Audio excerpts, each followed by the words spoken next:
पिता पुत्र आणि पवित्र आत्म्याचे नावे आमीन. हालेलुया.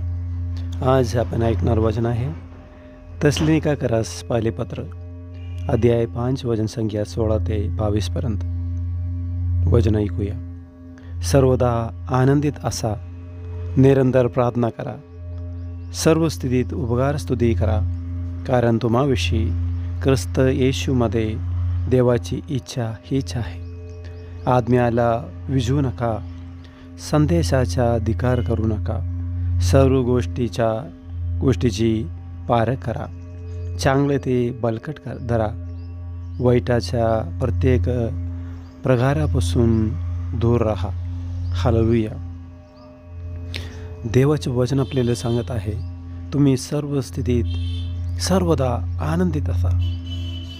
कोणत्याही कुठल्याही परिस्थितीमध्ये आपण देवाची स्तुती आणि आराधना करायला पाहिजे. खायला अन्न दिले, अन्न नाही, पांघरायला वस्त्र नाही, राहायला घर नाही, खूप कर्जबाजारी आहे, खूप दुःखामध्ये आहे, नवरा दारू पितो, मुलं ऐकत नाही, घरामध्ये शांती नाही. त्या क्षणामध्ये तुम्ही देवासमोर गुडघा टेका आणि देवाशी संवाद करा, त्यांच्याशी बोला आणि त्यांना स्तुती आणि आराधना गौरव द्या. त्याला धन्यवाद बोला. हे माझ्या नवऱ्याबद्दल मी धन्यवाद देतो, माझ्या मुलाबद्दल मी धन्यवाद देतो, माझ्या प्रश्नाबद्दल मी धन्यवाद देतो, माझ्या शेतीवाडी, माझ्या जे काही संकट आहे सर्वबद्दल मी धन्यवाद देतो देवा.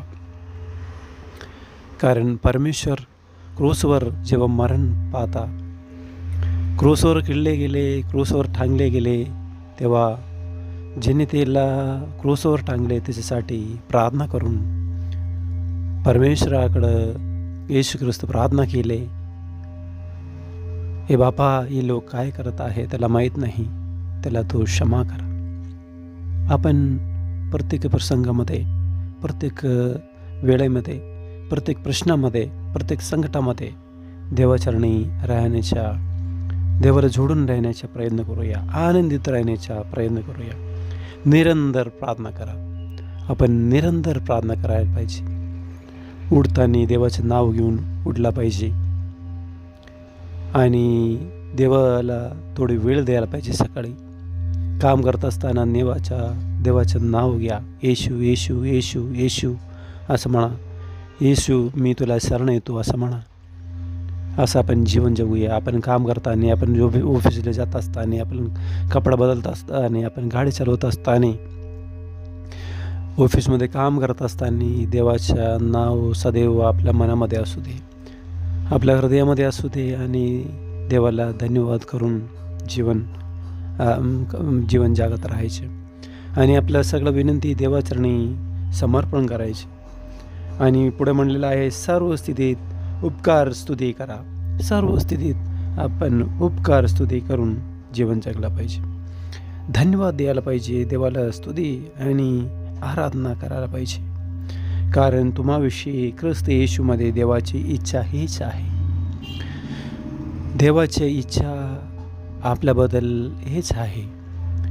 येशू ख्रिस्ताने सहन केले आहे, दुःख भोगले आहे, चांगले असून सुद्धा, राजांचा राजा, देवांचे देव असून सुद्धा त्यांनी आपल्याला दाखवून दिले की दुःखाशिवाय तुम्ही, संकटाशिवाय किंवा सहनाशिवाय तुम्ही स्वर्गराज्य मिळवू शकत नाही. स्वर्गराज्यात प्रवेश करायचं म्हणल्यावर आपल्याला दुःख भोगावं लागतात, दुःख सहन करावं लागतात. देव म्हणलेलं आहे, येशू ख्रिस्त आपल्याला सांगत आहे की तुम्ही माझ्या मागे येणे इच्छुक असेल तर तुमच्या वधस्तंभ उचलून माझ्या मागे या, तुमचे क्रूस उचलून माझ्या मागे या.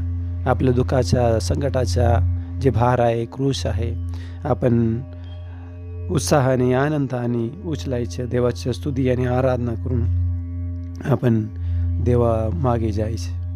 आत्म्याला विझू नका.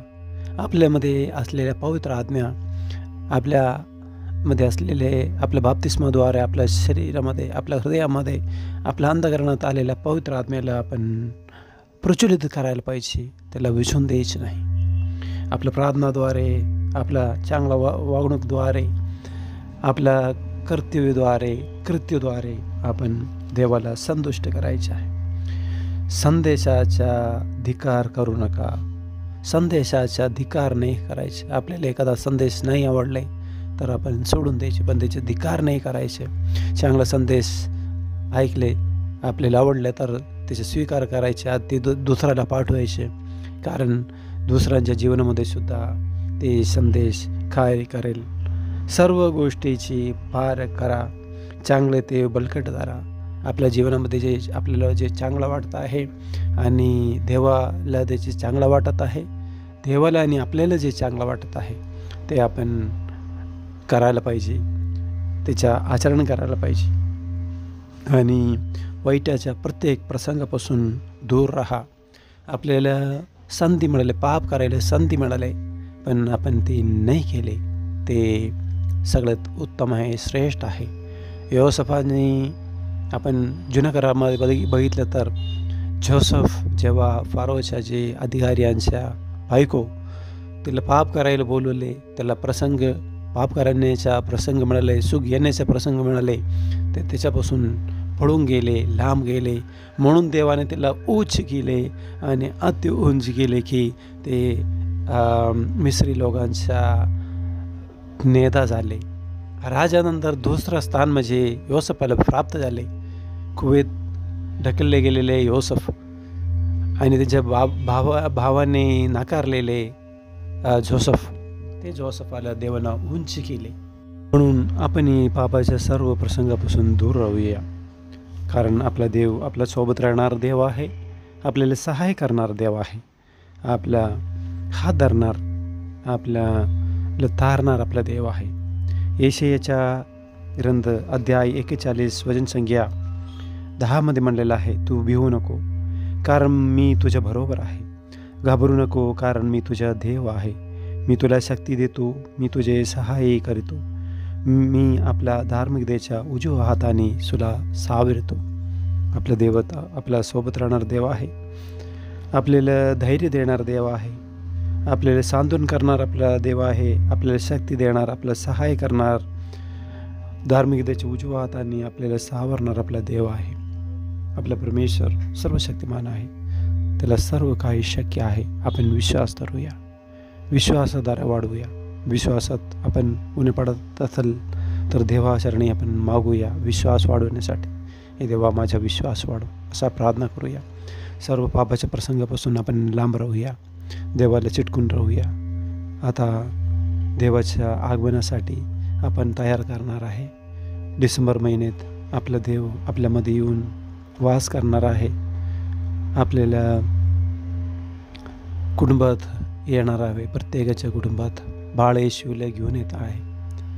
आपण त्याच्यासाठी तयारी करूया, मन पवित्र करूया आणि सदैव सर्व पापापासून लांब राहूया. बायबल वाचून, मिसा बलिदानमध्ये भाग घेऊन, पश्चाताप करून, पाप स्वीकार करून, देवाच्या शरीर आणि रक्त स्वीकारून, उपवास करून आणि प्रार्थना करून, इतरांसाठी प्रार्थना करून आपण जीवन जगूया. देव आपल्याला तारेल, आपल्या जीवनामध्ये येईल, आपल्याला स्वांतन करेल, आपल्याला शक्ती देईल आणि आपल्याला सहाय्य करेल, आपल्या सोबत राहील. पिता, पुत्र आणि पवित्र आत्म्याच्या नावे आमेन.